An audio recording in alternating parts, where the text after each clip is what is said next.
Hi, folks. We'll get started in a minute there, just waiting for people to join.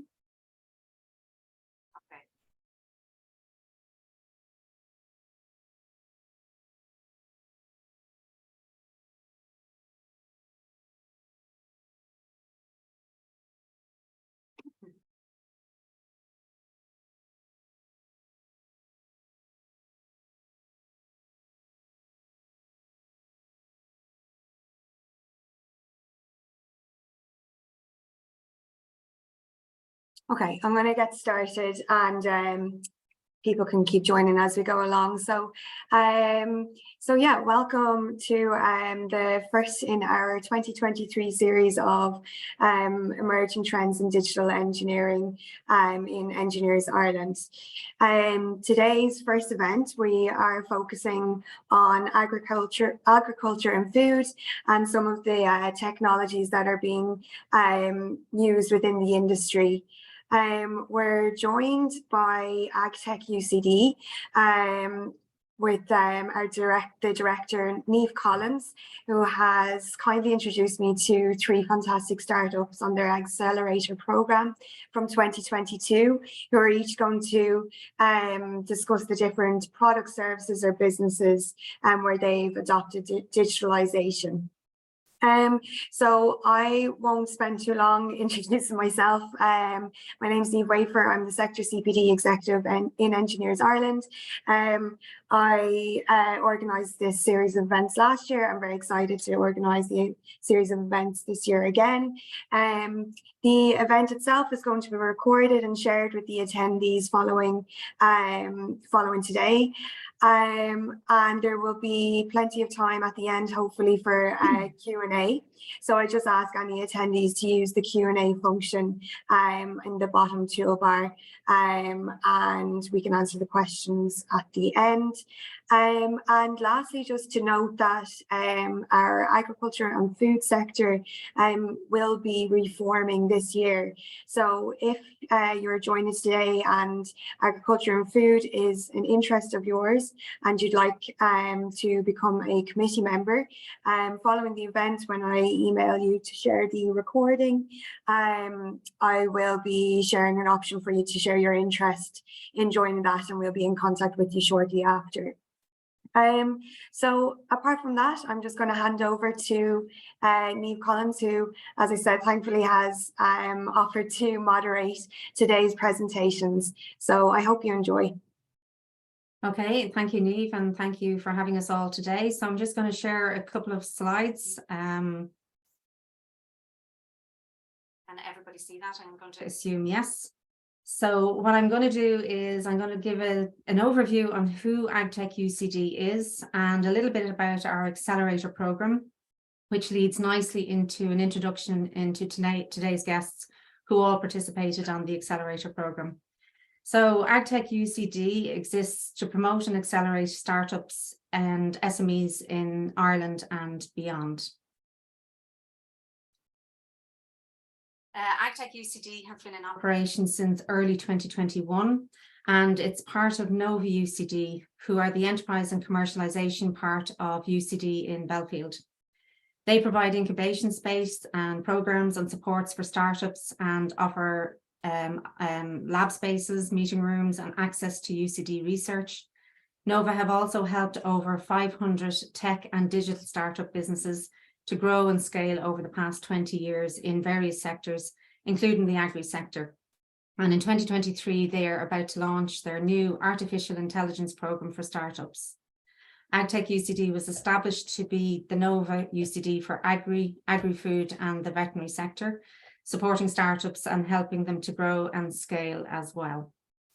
So this is the team. It consists of myself, Niamh Collins, who is the director of the centre, and my colleague Leo McGrain, who is the centre manager. And we both report into Tom Flanagan, the Director of Enterprise and Commercialisation at Nova UCD. We also have an advisory board with representatives from the companies listed on this slide. And we also have support from the wider agri community in Ireland and internationally. The centre, which is based at the UCD Lines research farm in County Kildare, it's at the current final stages of construction, and when complete, The facility will have a number of closed office spaces, labs, meeting rooms, and an exhibition space for showcasing new technologies and innovations in the sector. The AgTech UCD is funded under the REDF fund in Enterprise Ireland, and this is just an image of what the centre will look like on completion.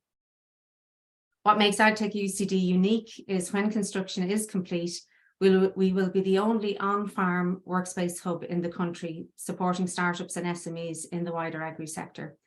UCD Lines Farm is a 250-hectare farm managed by UCD, and one of the main assets for us is that we can offer startups preferred access to the farm to test and trial their innovations, which allows them to validate their businesses further.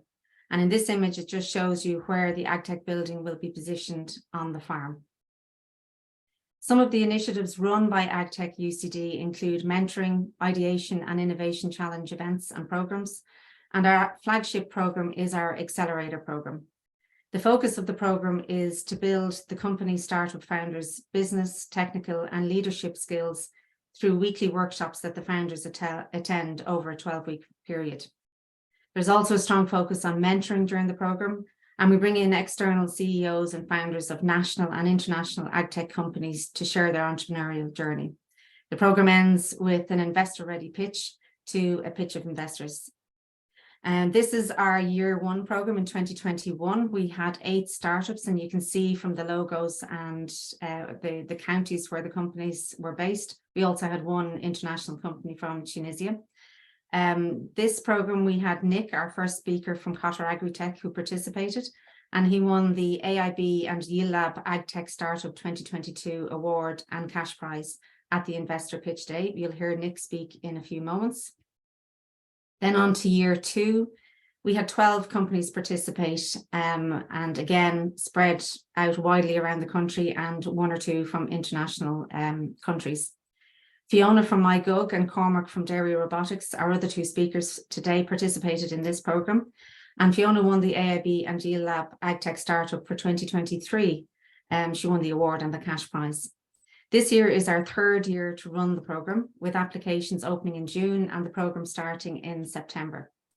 90% of the companies participating and applying for the program are all tech and or digital focused, and some with AI-enabled products and services, which we're going to hear about today.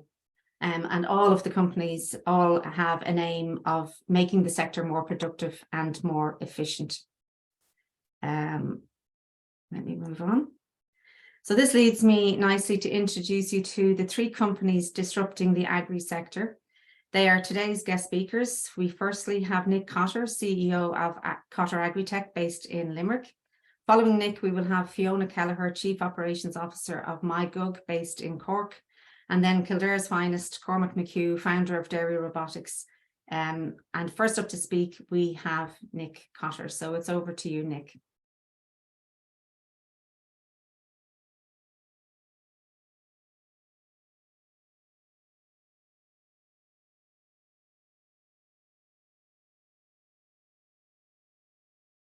The mute button getting the better of me. Nice to see you all, and thank you for taking time out of your day to listen to us and I suppose what's going on in the AgTech space. Thanks for the introduction, Eve. My name is Nick Cotter, and yes, we were on the program in 2021, got massive value out of it, and did much of our validation work on the UCD Lines farm itself in 2021 and 2022.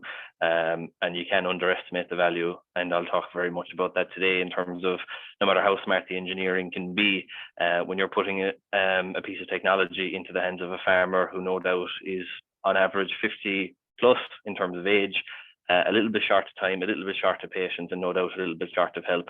So getting technology into the hands of real world farmers, which is something you can do at the UCD Lines Farm. It's a fantastic facility to have, and I would encourage any engineers or businesses, startups looking to move into the AgTech space and trying to get help doing so, to apply for the program.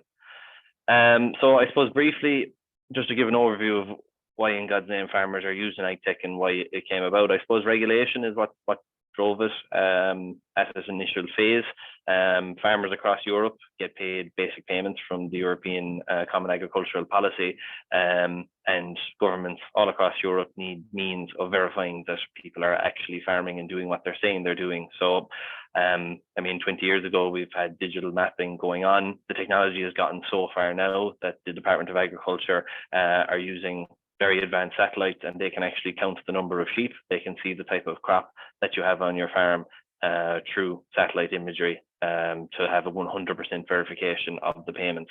I suppose another area where we have AgTech coming in is traceability. So looking at the animals right from farm to fork. This is done through RFID tags. There's an RFID inside in this little yoke here. And they're put into every single animal tags, and that's been a legal requirement in Ireland for probably about the last 20 years at the moment. Now, initially, these were seen just purely as an additional cost for farmers. It cost about €2 a piece for a set of these.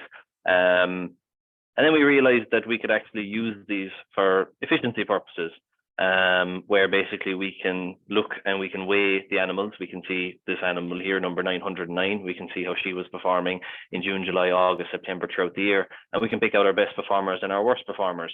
And that technology has now been used, and we're getting fantastic value out of it. And even where regulation doesn't require it, so for example, in Australia and New Zealand, electronic identification tagging is not a requirement. It's not required by law, but many farmers actually use the technology anyway because there's such massive efficiency benefits.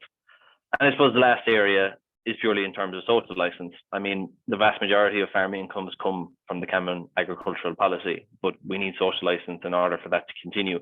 So farmers need to do everything that is reasonably practicable that they can do in terms of being environmentally sustainable for the protection of the biodiversity, reduction of chemical use, or these payments simply won't continue. So it's got a very, very important cross-cutting purpose across all areas of environmental, regulatory, and efficiency.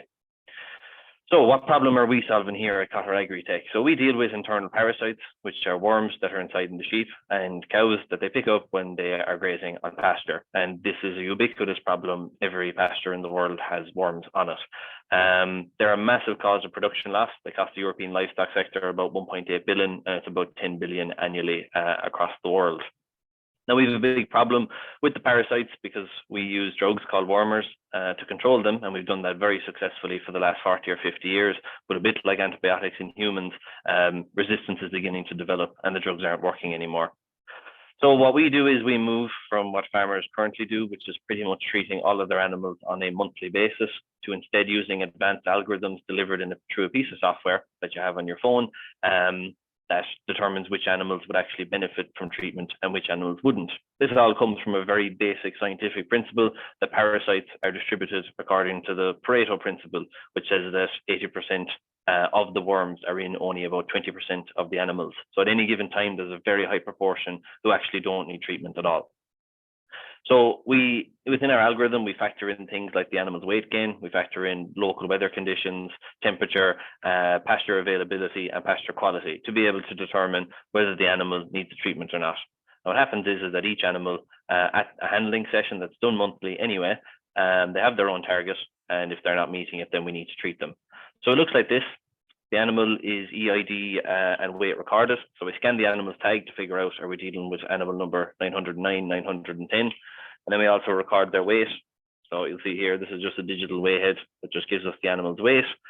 We bring those two pieces of information into our app, work it through our algorithm, and that's bringing in more indicators through the cloud. And then simply the farmer is looking at their phone and it goes red if the animal needs to be treated, and it goes green if the animal does not need treatment in real time. And the farmer just treats based on that real-time indication.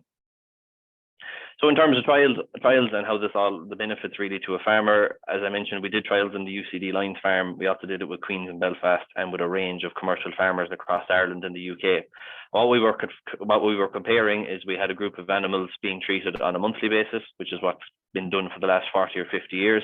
And then we had animals who were gathered again on a monthly basis, but treated on the basis of our algorithm approach. And what we saw was almost identical animal performance in terms of their amount of weight that they were putting on, but we saw significant reductions in the amount of treatment required. And the largest reductions were in the region of about 40%. So reassuringly, there is no loss of performance on any farms. And that's the key metric at the end of the day. This is a very novel approach for farmers to adopt, and they need to be safe in the knowledge that they're not doing any harm to their animals. It's our job to make sure that they're not running into trouble and they can grow their animals while adopting this technology. So it's really important that they can get this benefit without any compromise on the performance side. So quickly, just on the savings, Reducing the amount of drench the farmer is using has some element of saving, about €320 per year for an average flock size in Ireland, and that pays off the cost of the app on its own. But then there are a number of intangible savings. I suppose, as mentioned, the resistance is a huge problem, to the point where if you're using ineffective drugs, trials have shown that this results in about 2.4 kilos of a reduced final carcass weight when the animals are sent for slaughter. And lamb prices, even at a modest €6 per kilo across 400 lambs, that's nearly six grand a year being thrown away by using drugs that don't work. And bear in mind that resistance is prevalent on pretty much every single farm across Europe, just at differing levels. And there's farms in New Zealand and Australia who've had to get out of sheep farming entirely because the drugs just don't work anymore. So we need to find a solution to the problem, and this is a solution, because the less of them we use, the less resistance that develops. And finally, the app does look at identifying, and we track which animals required the least amount of treatment and which animals needed the most treatment to achieve target weights. And what we can do is, over time, we can actually breed the animals who require less wormer treatment, and that delivers a saving of about €500 per year. Now, again, from an engineering point of view, I suppose there's a lot of behavioral engineering that goes into this. Like, we have a very tangible saving that we try to deliver to the farmer to make it very clear that this is a worthwhile thing to go to the effort of using. So you'll see immediately on the home screen of the app, you clearly see the savings that are being generated across it, so that when you get the bill at the end of the year for the €240 or whatever it may be, and you see how much you've saved, it's very hard to make the jump to stop using it, because you know there's benefit being derived from it on the tangible side. And then we hope the farmers have the foresight to see the intangible benefits as well, which they have. So I suppose what we're doing very much is future-proofing animal production. We have this worm rating system which rates each animal from 0 to 10. The closer they are to 10, the more resistant and resilient they are to worms. So over time, that 40 to 50% reduction that you get, it actually increases as you selectively breed sheep who have a low wormer need. And the trials show this. I mean, you can see here, this is just trial data from 2021. We had about 26% of the animals who reached target weight without either needing treatment at all or just needing a single treatment. Comparatively, we had about the same amount who needed treatment pretty much every single time we went at them. So if we can breed the animals who require less treatment, you build worm resilience and resistance into the flocks and keep reducing the amount of drugs that we need. And it's really important from a biodiversity point of view as well, because a lot of these drugs have very harmful effects on the likes of your soil invertebrates, particularly dung beetles. And dung beetles take all the poo essentially off of your pastures, and that's where the parasites actually live. So they're almost like a natural anthelmintics. They're killing the parasites for you in the soil, but because we're using these chemicals to try and kill the parasites, we're killing the dung beetles as well, and that's really counterproductive. So there's a whole holistic benefit in terms of there's a financial benefit to the farmer. It makes sure that they can stay sheep farming, but there is also a very significant environmental benefit from using less of these drugs. And it's cheap, fast, and easy. Like, a lot of the data that we're collecting, like weighing animals with one of these on a regular basis, is something that the vast majority of sheep farmers are doing because it's unprofitable to do anything else, because you need to try to keep improving the breeding within your flock. So it's not any additional burden for the farmers, it's just to get familiar with using the app. And I suppose that's where how good the engineering is around the workflow, around making it as easy as possible. And it's so important then to get the technology into the hands of farmers as early as possible, so that it makes sense to them, because otherwise they just simply won't use it. And I suppose that's where AgTech is at in general at the moment. There's a lot of new ideas and a lot of new technology coming into practice.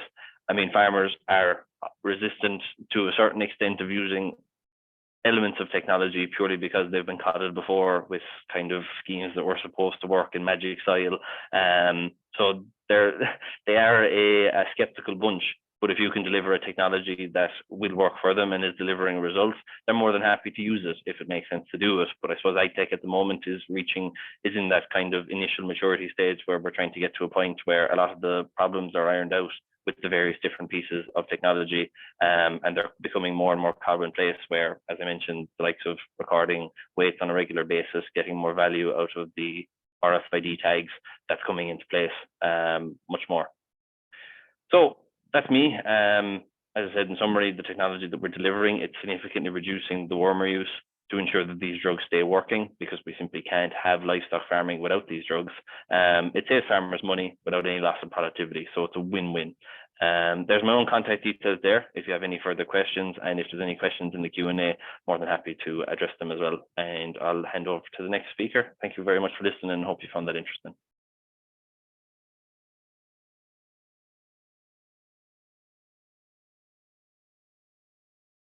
Hello, everybody. Fiona Kelleher from Mycocure. I'm just going to share screen there now.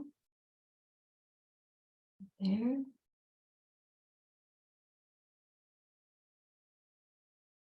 So everybody can see that screen. So my name is Fiona Kelleher, and I'm coming to you from Clonakilty in West Cork this morning. Lovely to be here with you all. And we were with the AgTech Accelerator course in UCD this last year gone, finishing in January 2023, and it was a huge benefit to us in all sorts of ways. Even though we're not a company that are based in AgTech necessarily, food waste is our area of expertise and interest, and we've gained a lot from the mentoring, we gained a lot from the classes, and there was great support in the group and great dynamics. So overall it was a really good experience and helped us to kind of look at our proposition, look at the value of it, and make sense of it for the customers, and really track where we needed to go in terms of targeting, etc. So the vision that we have is that we're on a mission to enable communities to use food waste in and create renewable energy in the form of biogas and fertilizer. And this, of course, is anaerobic digestion. And that process is very familiar, of course, in agricultural and in industrial levels. But what we've done is taken this process and hopefully made it accessible to people working in food business, to sectors like schools and in education where we think it's important. Anaerobic digestion is a very powerful process that can take food waste and make the best of it in producing very good renewable energy that can be used and put back into businesses and in schools and also homes and communities. So that's what our project is about, and it's been going very, very well. And we've had a lot of interest in this area, and I suppose what we've seen in the market, both in terms of the work that we've done over the year in the AgTech course and beyond, is that there's certainly an appetite for looking at ways to use resources in business that may not have been seen as resources before, and food waste is a resource that's definitely something worth using. So looking at the MyGug story just briefly, there was a prototype created back in 2018 and put in the back garden by our CTO, Kieran Coffey, who's pictured here with Duncan Stewart. And this egg caught the attention of Duncan, as you can see here, and they came down with the EcoEye program that was broadcast in RTE for the last 20 years, highlighting climate issues, and they came and did a broadcast, and that went out in RTE and attracted the attention of Guy Scott, who you see here in the top right-hand corner. And he is a farmer and food business owner, and he has lovely premises in Kilbrittain, West Cork, but he had a problem with food waste. He wasn't on a bin route, and he was having difficulty dealing with it. The amount of food waste that was coming from his cafe was causing him problems, and he saw MyGug on the show and got in touch with us, and we collaborated with him to produce the first commercial prototype, which still is sitting in the cafe and getting rid of all his food waste for him. And from there, then we decided to go commercial in 2022. And you'll see Kieran, the CTO, with lots of different eggs around it that have gone here and there around the globe since then. And we just took a picture of our Bumblegug there on the far left bottom corner. And this one went to Germany to a very interesting project about urban farming and circularity. And it's a company called Loop Farms, and they're based in Berlin. So moving on from there. MyGug is perfect for food waste in all sorts of ways, and Guy is an example of that. This egg that you see is the one that's out in Kilbrittain, and for him, it's given him a solution for 100% of his food waste, which can go into the egg.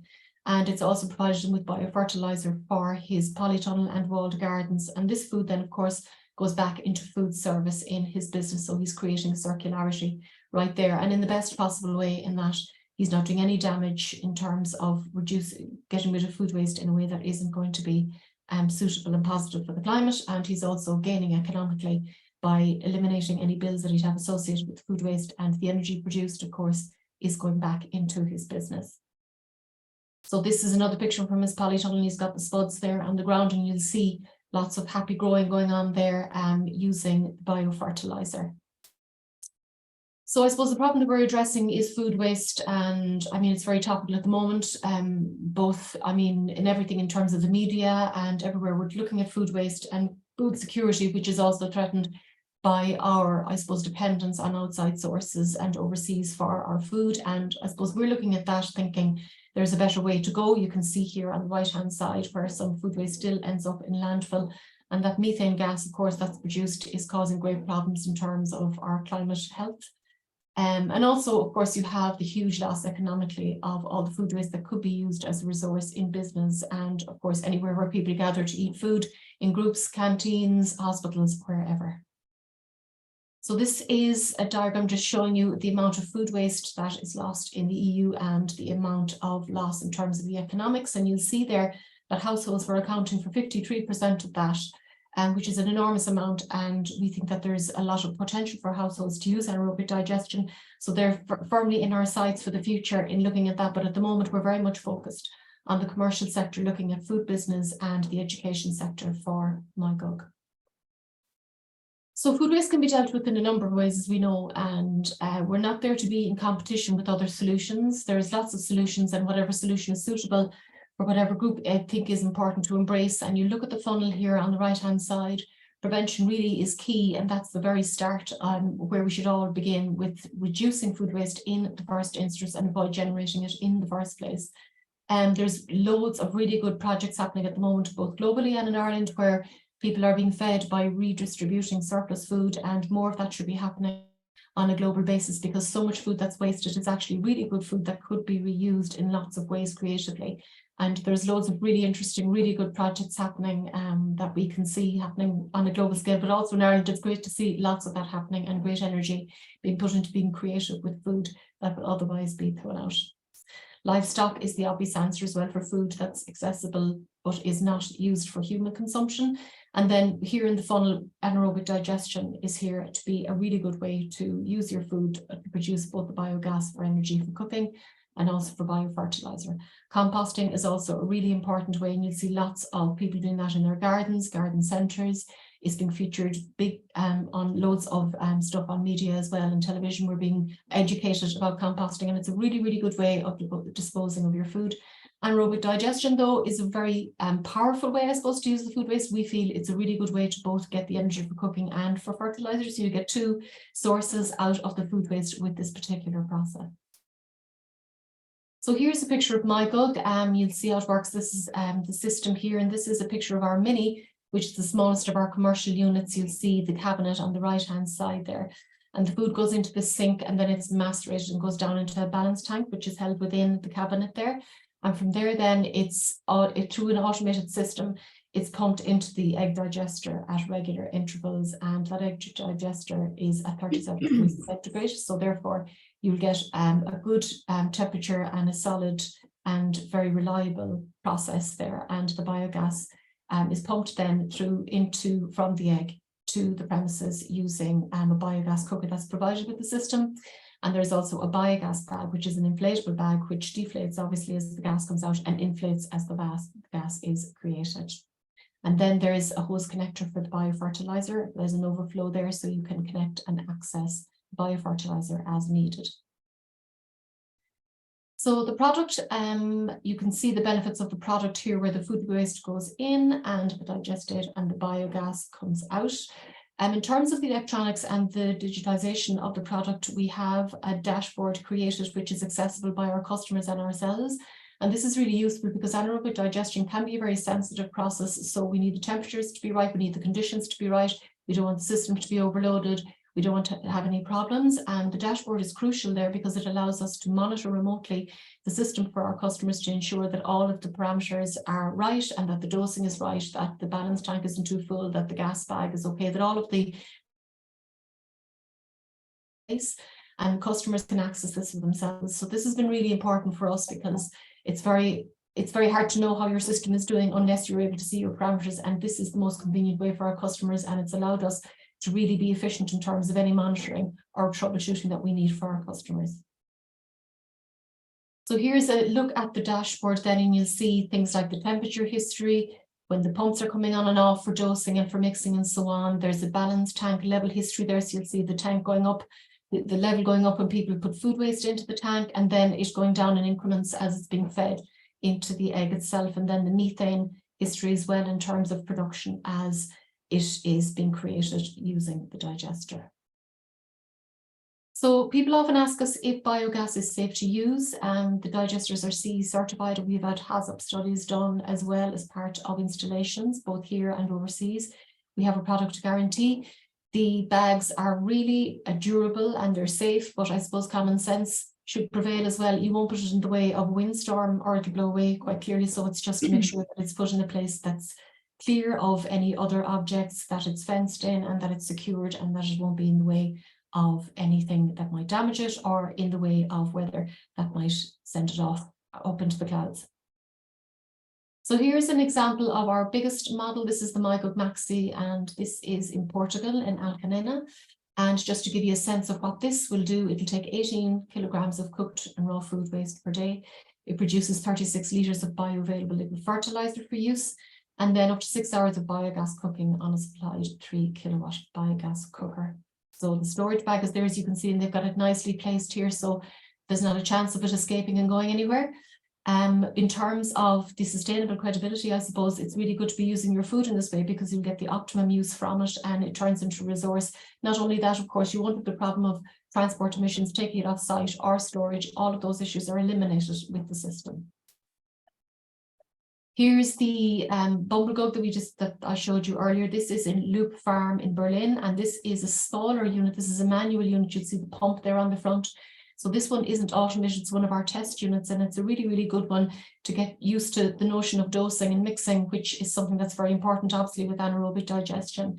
And this is a prototype model that we might look at developing more in the future. But at the moment, the automated system is the one we feel is most suitable for our customers. And that's what we're hearing as well from our customers, that the automated system and the ability to check in on your system remotely is really, really good and really helpful in maintaining the health of the system. Here's the bigger one, the Maxi, out in Rebecca's Kitchen Cafe, and well placed there on the site in Kilbrittain. And these are some of our other customers that we have serviced in the last year. You'll see the one that's in a truck there, that's in an agricultural college in England, in Hull, in a place called Bishop Burton College, and they've actually purchased more than one. This one, they're hoping to go around to other colleges to talk about the various technologies that they've employed as part of their sustainability programme. So they wanted one that was mobile, so that's our first mobile Mygug there. Down on the bottom right-hand corner, you'll see Shane Dean, who is the cook in Bandram Grammar School in West Cork, and that's their Mygug Mini there. And they're working away very well, producing gas in the canteen, and they do all their soups and stews using that every day. And they've got a load of food waste from their canteen, so they're getting great benefit. And the Mygug actually pushed them into the space of getting some polytunnels organised and instituting their walled garden. So they're now producing food for service in the canteen as well. And of course, they're using it as a tool for education in their ag science program, in their biology program, and with their TY group as well, who are looking after the system in the school. So in terms of environmental commitments, and this is really what we're at. We're an impact business and we want to make a difference, and we want to be able to collaborate with other ways of reducing food waste as well. So really we want to be part of a system that is collaborative rather than competitive. So encouraging people to take every route that they can to get rid of food waste, but to consider anaerobic digestion at this level to be something that's a very powerful solution and a long-term solution as well. So this is the value that we're offering. You'll get rid of your waste, you reduce your gas emissions, and your operating costs will reduce over time with use of the system. There's a payback of between 5 and 8 years, depending on the model that you choose. We have 3 models available. There's the Mini, the Midi, and the Maxi, all with varying ranges of food capacity intake and gas and biofertilizer output. So that's us. I hope you've enjoyed the presentation. I don't know if anybody likes silent movies, but I've got one here to show you, just to look at a prototype that we have down in Kerry. And you'll see the, oops, I'll have to go back one. All right, up again. Oh yeah, here we go. So you'll see the food waste going in here into the sink. And this is a prototype that we have down in Kerry. This is called the Kerry Blue. So there's the food waste being fed. And to give you a look at the fertilizer then that's produced, this is it, it's the liquid biofertilizer, and they're using that in their garden. They've got lovely blueberry bushes and they've got great greens and spinach and chard and everything going on. So they're feeding their garden with that. Here's a bubbler which just shows the gas coming through the system, there's the gas in the bubbler, so that will reassuringly tell you that your system is producing gas. And here for the is pasta being cooked on the biogas cooker. So that's just giving you a kind of a quick run through of how it works in practice and how people are using it. So there you go, and that's us. So Fiona, if I can contacted. just before we jump over to Cormac and before you leave, because I know you're actually leaving the session, we've one question here. No, actually we have two. So I just think it's a good opportunity for you to answer it now. Sure. So Veronica wants to know, can you tell me more about where the numbers on your diagram on food waste are from? Is it your own research or from other studies? I'm just diagram on food waste numbers. Is that on the Fusions report, or is it, which diagram is she talking about? I wonder, there was a few different ones there. It was your, I think it was your pyramid slide. Funnel? Was it the funnel one? Veronica, if you're there, can you just clarify? We have a second question as well for you, Fiona. Does MyGug handle fats, oils and greases, or do they have to be separated out? It can handle the fats, oils and greases. I suppose the way to think about the system is that it works best if you're giving it a mix of food waste the whole time. So if you're giving it too much of one thing at any given time, that can cause you problems. So it's a bit like what you put into yourself. You wouldn't eat a whole jug of gravy in one go, but you might have it as a mix of something. So what we're encouraging businesses to do, both food business and schools and whoever we're dealing with, is to have a good mix of food waste. It'll take it in and it'll make a puree, obviously, and then that'll go through into the system. Whereas if you're putting too much of one thing, that might cause problems, but generally speaking, it'll take everything. It takes all fats and greases and everything, but you know, in amounts that are balanced with other food waste as well. Okay, thanks. Thanks, Fiona. Veronica has come back to say it was the pie chart food waste in the EU. Yeah, that's a Fusions report from 2015, Veronica. So I hope that helps. And there are other ones that we have as well that we're doing further research on, but that's a pie chart. And the reason that we show that is to show that the amount of food waste you would think would be produced in the main by bigger organizations like canteens and hospitals and so on. The majority of it was coming from households, which was an interesting statistic. And I think that is still the case, actually. Great. Thanks, Fiona. No problem. So thanks, everyone. If anybody has any further questions, you can get us at hello@mygug.eu, and I can pass that on to Niamh. Maybe she could put that in the chat as the email to contact us if anybody has any questions. But lovely to be here with you today, and please get in touch if there's anything else that anyone needs to know. Great. Thanks, Fiona. So Cormac, if you're ready, we'll hand over to you now. There you are. Yep. Stop sharing there. Okay, my approach is a little bit different in that I was talking to Niamh, and I'm going to talk a little bit more about general AI before delving into our own product and what is artificial intelligence. So a lot of people now are misusing the term artificial intelligence, in that any kind of maths or Excel formula is now artificial intelligence, but that is not the case in truth. It's like adding a liter of cooking oil to a tanker of the aviation fuel and calling it sustainable. It's in the same sense. It's not really sustainable in that a math formula is not AI. Now it can be part of it. So AI is something that would generally require human intelligence. So that might not appear difficult for some people I've been introduced to lately, but generally now it's a difficult thing. So it involves four things generally. So it's reasoning, learning, perception, and decision making. So that's what constitutes AI. Now there's so many subsets and divisions of AI. It's such a broad term. So AI is a really rapidly growing field in many industries. So there are many different applications. Now our industry is obviously the dairy industry, and here we have the potential to revolutionize the way the farmers manage the health of the dairy herds. Now this has been underway long before I got involved in the industry. For example, there's been wearable collars and anklets on cows for years. But now what they're doing is gathering the data and processing that data further to gain more information. So they are taking the similar information, things like the temperature, the heart rate, and activity levels, and they're running that through the algorithms to genuinely improve the onset. And you're able to the indicators put out markers you can see earlier. So we've got down the visual route ourselves rather than wearable collars. So we're introducing 3D cameras, 2D and 3D cameras, should I say, to farm. And we're doing so to monitor animal health. So there are many buzzwords out there around AI.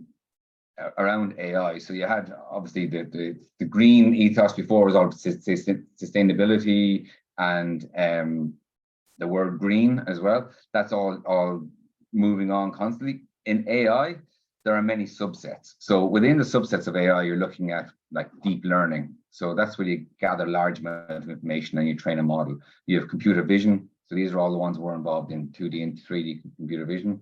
And then the other buzzword that we're using at the minute ourselves is TensorFlow. So there's other versions of TensorFlow, or depending on what you're doing. TensorFlow is actually owned by Google, and it's like a building block, a framework, a building block. So that's an overview on AI. Is a very, very general, simple one, and where we are working in. So I'll just give it an overview of our technologies and how we're implementing that to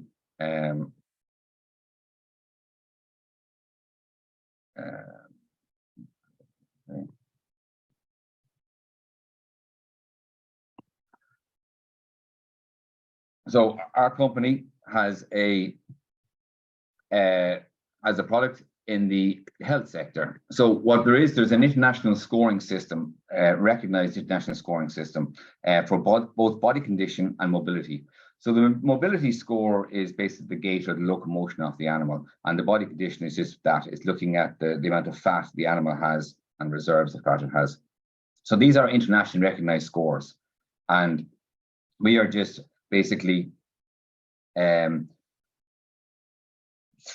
trained a model to look at this, and currently on the farms, they're doing it manually. Manually is an arduous task. It's not done very often, and when it is done, it's quite inconsistent. So automating that task will make it much more accurate, obviously. So what do we do? So like Nick was saying earlier on, the RFID tags, all the animals have RFID tags. So every calf born since the start of 2022 has to have an RFID tag, and it must be the identity of that animal. Prior to that, the RFID number did not match the actual cow number. Now it does. So it's very easy to identify the cow and what it is. The cow walks past our RFID reader, which then activates the camera. The camera takes imagery in both 2D and 3D. It processes it initially on the edge device before sending the information to the cloud, where it's run through the algorithms, the AI algorithms, and where we have our data sets. From there, the information is then fed back to the farmer. Now it's fed back to the farmer either through the existing farm management system or through our dedicated app. Now the idea is that the farmers don't want all these multiple apps. That's why we have to be very conscious about giving it back through the existing systems. And that's an ongoing development that we're working on. So that's the product and how it works. So this is the actual product on farm. So we have it consists of an RFID reader. I'm not sure if you see my cursor down at the head level of the animal, which when the cow walks by, it responds to the RFID tag on the cow's ear. That sets off the camera and starts the camera recording. So then we have the identity of the animal, we have the imagery of the animal, and we run that through our data sets, and we have hundreds of thousands of images of animals, and they are all scored images. So we're basically getting a best fit score of the animal. That's in 3D on the body condition, and it's in a 2D video on the mobility, and that's how we generate the scoring. So yeah, this is the interesting bit, which is what we actually get. So the cows walk by, it's identified as a cow, and then we're marking up the area of interest. So the area of interest is from the short ribs, which is on the back of the cow, right the way back to the hooks and pins, which is just around the tail area of the animal. That's the important area. And what we are doing is we're watching these very, very small changes, something that the human eye can't pick up, especially over time. So we're able to break these very small changes down, and we're able to find the trends and report on the trends. So an animal does change in body condition. So whether it's drying off, or whether it's drying off as it before it goes into calf, or whether it comes back into milking after calving, which is a very sensitive time for an animal. their body condition can drop very, very quick.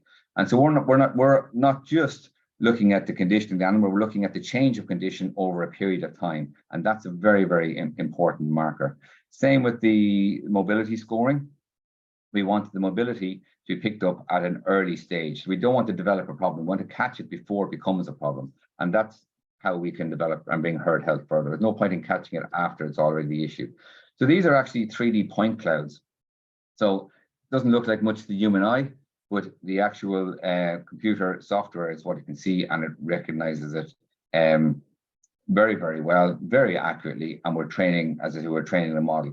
So the data sets are key. You know, you get poor information in, you get poor information out. So we're very conscious as we're building these data sets that we have very accurate information that we're feeding into these data sets in order to get good information back.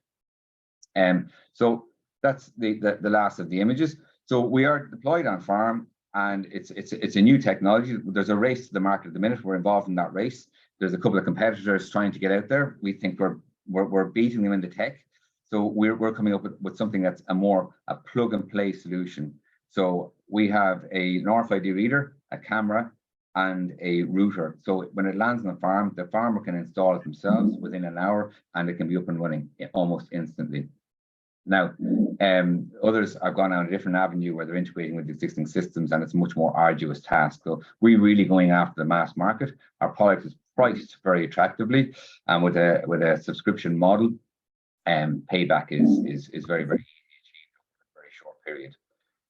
So that's us as Dairy Robotics. As I say, I wanted to introduce artificial intelligence, which we're utilizing, and give you an overview of our product at the same time. So hope it was of interest, and any questions would be gladly, hopefully I can answer them at least, can be taken.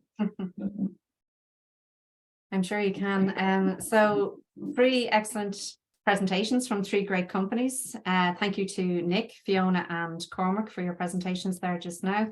Fiona has left, but she's answered her 2 questions, and I don't see any questions in the Q&A. So that tells me that you are more than excellent at presenting your technologies and your companies and yourselves. I could be slowed down. I thought Fiona was eating into my time, so I pulled it back for you for all these questions we were going to answer. There you go. That's where we've missed out on the questions. So look, Niamh from Engineers Ireland, the other Niamh, too many Niamhs here today. Oh wait, now we have a question. So is the data set becoming more accurate over time? That's a brilliant question, and that's what we work on. Yes, it is. So the more we're out there, the longer we're out there, it's effectively self-learning, and we do increase. Now I didn't go into the different data sets for different animals. So we do have different animals, different breeds of animals, and you have varying data sets for different animals. But that's a very, I should have touched on that. Yes, the longer we're out there, the more information we're getting, and we are teaching ourselves, and it is deep learning in that sense. Yeah. Okay, there's another question here actually. Any requirements to verify scores on cattle scoring? Sorry, say again. Any requirements to verify scores on cattle scoring? Any of our requirements, there's no legal requirement to verify. Now, what's happening in the UK, for example,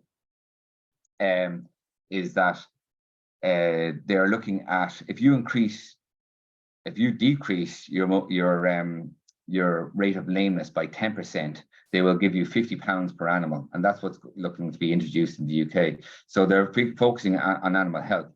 So the only way, the true platform to do this, because otherwise they're self-administering this and they have to record the animals every month. It's unfortunately currently it's very subjective. So if 2 people go out and score the same cows, it's not going to be exactly the same. It's going to be thereabouts. There could be a couple of markers out. There is none. The answer to the question is there is no verification that we have to go through and we be tested by, because the technology is quite new. Hopefully with time that will be the case. That there will be a marker there that we have to pass some sort of test. But there is no actual score tested now. In the UK, there's ROM certified people who do courses on mobility and body condition, but in Ireland, there's nothing like that. Okay, thanks, Cormac. There's another question. Would adding regular weights help body conditioning scoring? Yeah, so we're talking to a few companies like intellect who actually incorporate feed, what's called feed to yield. So they are feeding to the amount of milk that the animal is producing. So they are actually working currently on weight of the animal exclusively. Now, what we would say is that is a good point, that working with weight and body condition, it's not weight is not an indicator as to the health of an animal. Now, change in weight can obviously be factored into it, but body condition with weight is a good marker. It is a good thing to be looking at alongside the body condition. Okay. And Cormac, what's the value proposition for the farmer? The value proposition, yeah, there's money to be saved. The higher yield, healthier stock. So you will get a healthier. What's happening is the farmers are basically under pressure to reduce numbers or to get a higher yield with the same numbers. So a higher yielding animal is quite often more susceptible to illness. So we are picking up on a potential illness earlier and keeping that animal in the food chain. Also, it's more sustainable. Now, the farmer is generally about the bottom line. So from the farmer's perspective, we have different sales perspective depending who we're talking to. So the farmer's perspective is the bottom line. So we were keeping the animals in production. We were keeping the yields high. The animals are getting a longer life. So you get an extra year of the animal producing at a higher level. We're marked because we're picking up on lameness. We're also not just in body condition, keeping the animal fit. We're keeping the animal healthy, so you're trimming the hooves more often. Well, you're trimming the right animal's hoof or finding attention, getting the animal attention when it should need it early on, and that means that you're not going down the route of antibiotics. So you're keeping antibiotics out of the food chain, saving the cost on the antibiotics, saving the cost on calling the vet out. So there's numerous fold. So you know there are plenty of data out there as to what the saving is for optimized mobility scoring and keeping the cows healthy there, which is a couple of €100 alone per cow per year. They're saying it's costing. Now, that's not figures that we've pulled in. That's figures done by Teagasc and by DEFRA in the north of Ireland. Okay. Cormac, I have another question from John. I'm guessing John is either from a farm or has a farm on the side. At what age are the cattle monitored from after first calving? Yeah, we're monitoring even prior to first calving. So in our app, or in the software, you're saying whether it's a heifer in milking, what stage, there's the 4 cycles, what stage in the cycle that animal is at. So we can pick them up early on, but it's generally from the heifers coming through first time. Yeah. Okay, that's the, oh wait, now do we have another one? John Collins, I wonder, are we related? Any insights on how hard or easy it was developing mobile app from Smartworm and MyGug? Oh, that was for MyGug. Yeah, I can come in there, Niamh. Yeah, go ahead. Yeah, how hard was it? Difficult. I mean, we outsourced it because we wouldn't have internal capability of developing software. The algorithms were developed in-house. But then when it came to writing code, I mean, the back end isn't a problem, it's the front end. Just as I mentioned, your farmer is 50 plus, and as Cormac kind of referred to, and he's dead right to be going down the avenue he is, in terms of working pretty much out of the box and just works approach, because just the second problems start occurring, like a farmer is an entrepreneur in their own right, in the sense that they are juggling an incredible amount of things, and they are some of the most time pressured people you're going to come across. Messing about with something for more than an hour or two is going to lead to lack of adoption and make things more difficult. So it's simply a case of investing a lot of time and effort to make things as simple as possible. From a usability point of view, that's probably more important than just about anything else. Obviously, the underlying technology needs to work, but rather than having fancy websites or really excellent marketing or anything like that, you'll get far more value out of testimonials of farmers speaking to each other, saying that this stuff works and it really isn't all that complicated. That's a far more worthy time investment than spending hundreds of thousands on fancy marketing campaigns. So yeah, I can emphasize, and we spent like I put 50,000 kilometers up on a brand new Jeep when we did all our testing throughout 2021, just that summer, literally on the road 24/7 between carrying our software from A to B to C to D, trying to get input on it. And thankfully it seems to be working. We've users now in New Zealand. Beef and Lamb New Zealand are paying for a trial for farmers to use it over the next 2 years. We've got users in Canada, across Ireland, the UK. So that approach seems to be paying dividends. Super, and you can buy a new Jeep then this year. I also to add on the app as well. I mean, we developed all our software in house except for the Flutter app. So we used Flutter for the basis for the app, so that it works on both Android and Apple. What I would say is that it's all about the framework. So if you get your framework really ironed out and what you want from the app, is actually quite easy to develop the app in some sense, because we're not going to develop. You can outsource it, but you really need to get the framework of what you want in your head on paper, and then actually development of the app isn't too difficult. There's plenty of people out there to be able to outsource the app to. That's the easy bit. It's getting what you want on paper is actually the hard bit. Well, exactly the step-by-stage steps, and then you'll never get it right the first time anyway. Definitely not. That's for sure. I think we're running up against time now, Niamh. So thank you on behalf of AgTech UCD, Dairy Robotics, Cotter Agritech, and MyGug for having us today. So over Thank to you. you very much. Thanks again. That was really, really interesting, guys. And thanks for answering the questions at the end. I'll be in touch with the recording, and have a lovely day. Thank you. Bye. Thanks very much.